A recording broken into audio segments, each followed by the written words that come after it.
بسم اللہ الرحمن الرحیم۔ السلام علیکم۔ اسلامک لائبریری آفیشیل میں آپ کو خوش آمدید کہتی ہوں۔ اصحاب الرس کا ذکر قرآن مجید میں 2 مقامات پر آیا ہے، اور عاد اور سمود اور اصحاب الرس اور ان کے درمیان اور بہت سی جماعتوں کو بھی ہلاک کر ڈالا، اور سب کے سمجھانے کے لیے ہم نے مثالیں بیان کیں اور نہ ماننے پر سب کا ستیہ ناش کر دیا۔ عربی زبان میں الرس اس کنویں کو کہتے ہیں جس کی منڈیر پتھروں سے بنائی گئی ہو۔ بعض حضرات کا خیال ہے کہ وہ ایک خاص کنواں تھا جس پر قوم سمود کا ایک قبیلہ رہتا تھا۔ وہی لوگ اصحاب الرس کے نام سے مشہور ہوئے۔ یہ بھی کہا گیا ہے کہ ان کے نام کے ساتھ مشہور ہونے کی وجہ یہ تھی کہ انہوں نے اپنے نبی کو کنویں میں پھینک دیا تھا۔ انسانی تاریخ میں دنیا کے عظیم تہذیبوں کا ذکر ملتا ہے جن کا اپنے دور میں اور علاقوں کے مطابق عروج و زوال ہوا، اور انسانی تاریخ کے ارتقاء میں ان اقوام نے بڑا رول ادا کیا۔ میسوپوٹامیہ، قدیم مصر کی تہذیب، قدیم چین اور قدیم یونان دنیا کی عظیم تہذیبوں میں شمار کیے جاتے ہیں۔ ان کا کچھ ذکر اللہ نے قرآن مجید میں بھی کیا۔ ان کے حالات، قابلیت اور مہارت، جاہ و جلال کا مختصر ذکر قرآنی آیات میں صاف ملتا ہے۔ ان اقوام کو قرآن مجید میں ذکر کرنے کا مقصد یہ تھا کہ اللہ رب العزت نے انسانیت کو دوبارہ ان اقوام کی تباہی کو یاد دلایا کہ جب انہوں نے اللہ کا انکار کیا اور باطل خدا کی پرستش کرنے لگے اور پیغمبروں کا انکار کیا، اور اللہ نے ان پر عذاب نازل فرما کر انہیں تباہ کر ڈالا۔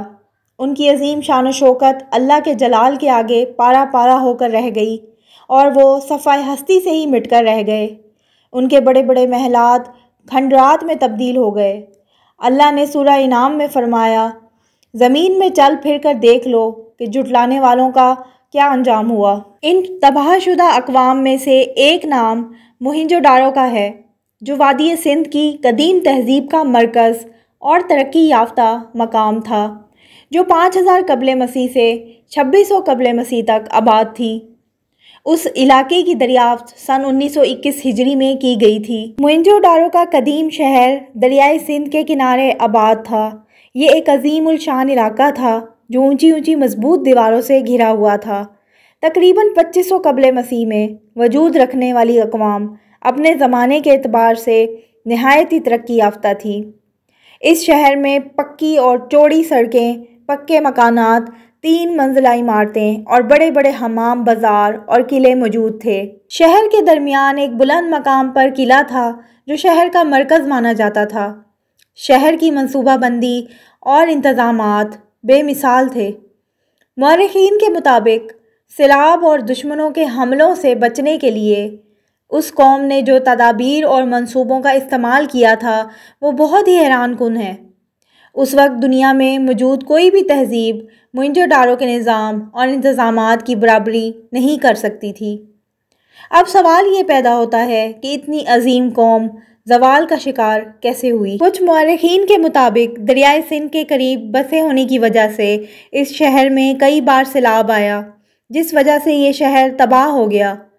کچھ لوگ پرانے آثار قدیمہ سے یہ نتیجہ نکالتے ہیں کہ کچھ قوموں کے حملوں سے بھی موہنجو ڈارو تباہ ہوا تھا۔ قرآن مجید میں صراحتاً موہنجو ڈارو یا وادی سندھ نامی کسی قوم کا ذکر نہیں ہے۔ اس کی وجہ یہ ہے کہ اللہ کا کلام ان عربوں سے مخاطب تھا جنہیں صرف اپنے ارد گرد بسنے والوں کا علم تھا۔ قرآن مجید نے یہ واضح کر دیا کہ دنیا کی ہر قوم کی طرف کم از کم ایک پیغمبر ضرور بھیجے گئے، جن میں قوم عاد، سمود، قوم لوط، بنی اسرائیل کا ذکر خصوصی طور پر آیا ہے۔ اللہ نے قرآن مجید میں اشارتاً کچھ قوموں کا ذکر کیا ہے جن کو کچھ خاص القاب سے پکارا گیا ہے۔ ان میں ایک قوم اصحاب رس تھی، جس کا ذکر سورہ فرقان میں کچھ اس طرح ہے، اور عاد اور سمود اور اصحاب رس کو اور ان کے بیچ میں بہت سے ساتھ والوں کو ہم نے سب سے مثالیں بیان فرمائیں اور سب کو تباہ کر کے مٹا دیا۔ دوسری جگہ سورہ کاف میں فرمایا، ان سے پہلے جھٹلایا نوح کی قوم نے اور رس والوں نے اور سمود، عاد اور فرعون اور لوط کے ساتھ والی قوموں نے، ان میں سے ہر ایک نے رسولوں کو جھٹلایا۔ امام ابن جریر نے حضرت عبداللہ بن عباس رضی اللہ عنہما کا قول روایت کیا ہے کہ اصحاب الرس قوم سمود کی ایک بستی کے باشندے تھے۔ ابن عساکر نے اپنی تاریخ میں شہر دمشق کی تعمیر کا ذکر کرتے ہوئے ابو القاسم عبداللہ بن جرداد کی تاریخ کے حوالے سے لکھا ہے کہ اللہ تعالیٰ نے اصحاب الرس کی طرف ایک نبی کو مبعوث فرمایا تھا جن کا نام حنظلہ بن صفوان علیہ السلام تھا۔ انہوں نے آپ پر ایمان لانے سے انکار کیا اور آپ کو شہید کر دیا۔ چنانچہ عاد بن اوس بن ارم بن سام بن نوح نے اپنی اولاد سمیت رس سے ہجرت کر کے احقاف میں رہائش اختیار کر لی۔ بعد میں ان کی اولاد پورے یمن میں پھر پوری دنیا میں پھیل گئی۔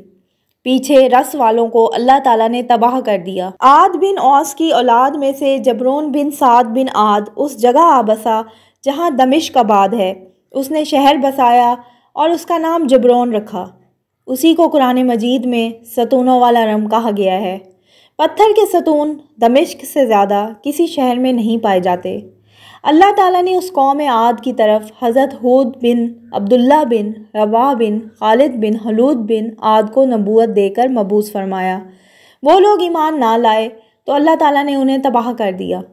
اس سے معلوم ہوتا ہے کہ اصحاب الرس کا زمانہ قوم عاد سے صدیوں پہلے کا ہے۔ علامہ ابن جریر کی رائے یہ ہے کہ رس کے معنی غار کے بھی ہیں، اس لیے اصحاب الخدود گڑھے والوں کو اصحاب الرس بھی کہتے ہیں۔ حضرت ابو بکر محمد بن حسن نقاش رحمہ اللہ نے ذکر کیا ہے کہ اصحاب الرس کا ایک کنواں تھا جس سے ان کے پینے کی اور آب پاشی کی ضروریات پوری ہو جاتی تھی۔ ان کا بادشاہ بہت انصاف پرور اور نیک سیرت تھا۔ جب وہ فوت ہوا تو لوگوں کو بہت زیادہ غم ہوا۔ ابھی چند دن ہی گزرے تھے کہ شیطان اس مرحوم بادشاہ کی صورت میں ان کے پاس آیا اور کہا میں مرا نہیں تھا، میں تو غائب ہو گیا تھا تاکہ دیکھوں تم کیا کرتے ہو۔ وہ انتہائی خوش ہوئے۔ اس نے کہا میرے لیے پردہ لگا دو، میں کبھی نہیں مروں گا لیکن تمہاری نظروں سے اوجھل رہوں گا۔ بہت سے لوگوں نے شیطان کی بات کو سچ سمجھ لیا اور اس کے فریب میں آ کر اس کی پوجا کرنے لگے۔ اللہ تعالیٰ نے ان میں ایک نبی مبعوث فرمایا۔ اس نے بتایا کہ پردے کے پیچھے سے بات کرنے والا بادشاہ نہیں بلکہ شیطان ہے۔ اس نبی نے انہیں اس کی عبادت سے منع کیا۔ امام سہیلی کا بیان ہے کہ اس نبی پر نیند کی حالت میں وحی نازل ہوتی تھی اور ان کا نام حنظلہ بن صفوان علیہ السلام تھا۔ لوگوں نے آپ پر حملہ کیا اور آپ کو شہید کر کے کنویں میں ڈال دیا۔ نتیجہ یہ ہوا کہ کنویں کا پانی خشک ہو گیا، درخت سوکھ گئے، پھل ختم ہو گئے، انہیں پیاس نے آ لیا۔ چنانچہ ان کے گھر ویران ہو گئے اور وہ ادھر ادھر بکھر گئے اور آخرکار سب کے سب ہلاک ہو گئے۔ بعض کے نزدیک الرس آذربائیجان کی وادی ہے۔ کہا جاتا ہے کہ الرس کے علاقے اران کوکاف میں 1000 شہر آباد تھے۔ اللہ نے ان کی طرف موسیٰ نامی موسیٰ بن عمران علیہ السلام کے علاوہ کوئی نبی مبعوث کیا۔ انہوں نے اس کی تکذیب کی تو نبی کی بددعا سے وہ سب ہلاک ہو گئے۔ یہ بھی کہا گیا ہے کہ الرس یمامہ کے علاقے میں ایک بستی تھی جسے فلج کہا جاتا تھا۔ معلوم ہوتا ہے کہ جو قوم بھی عذاب الہی کے ذریعے سے مکمل طور پر تباہ کی گئی ہے وہ موسیٰ علیہ السلام سے پہلے ہی تھی۔ ان میں اصحاب الرس اور سورہ یاسین میں مذکور قوم بھی شامل تھی۔ یہ تھی میری آج کی ویڈیو۔ اگر آپ کو ویڈیو اچھی لگتی ہے تو میرے چینل کو سبسکرائب کریں، میری ویڈیوز کو لائک کریں اور شیئر کریں۔ اللہ حافظ۔